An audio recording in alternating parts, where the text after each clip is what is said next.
Magandang araw mga kabubbles. Narito ang latest news ngayon sa PBA.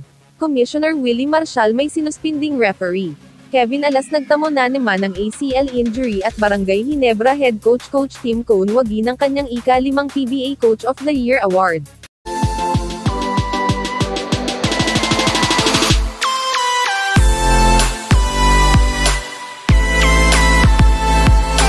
Nanalo nga ng 1 point ang Jeep kontra sa NLEX sa score na 113-112 last Saturday.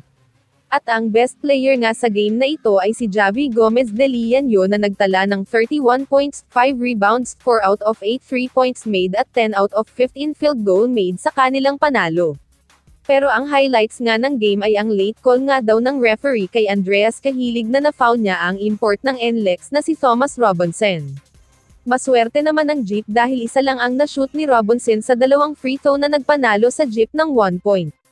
At agad ngang na-review ulit sa Commissioner's Office ang late call na ito at napag-alaman ni Commissioner Marcial na wala nga dapat foul si Andreas Cahilig sa play na ito. At mismong kay Commissioner nang galing na sususpindihin niya nga ang referee na tumawag ng non-foul call kay Robinson.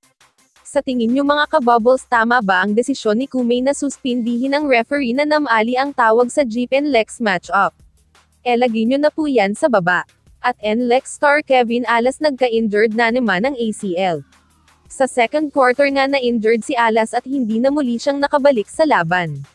Kahit na nilalakad pa niya ang paa niya at hindi nga siya ginamitan ng stretcher papuntang dugout nila. Pero ayon nga sa head coach ng NLEX na si Coach Frankie Lim ay pina-MRI na nga daw siya agad pero ang suspect siya nga ng mga PT nila ay ACL nga daw ito.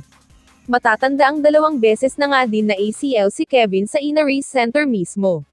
At kung ma-ACL siya ulit ay ito na nga ang kanyang ikatlong ACL injury sa Injury Center.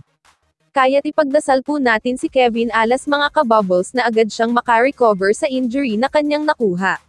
At Barangay Ginebra head coach Tim Cone wagi ng kanyang ika-5 Coach of the Year award. Nauna na ngang na-announce ang MVP at iba pang annual awards ng PBA 47th season sa opening day ng PBA 48th season.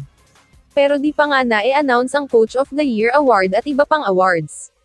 Pero ngayong araw nga ay na-announce na nga ng PBA na si Coach Tim Cone ang Coach of the Year ng PBA 47th season at ito nga ang kanyang ika-5 Coach of the Year award sa PBA. At si Coach Jolas Lastimosa naman ng TNT ang runner-up niya pero siya naman ay nanalo din ng PBA Executive of the Year.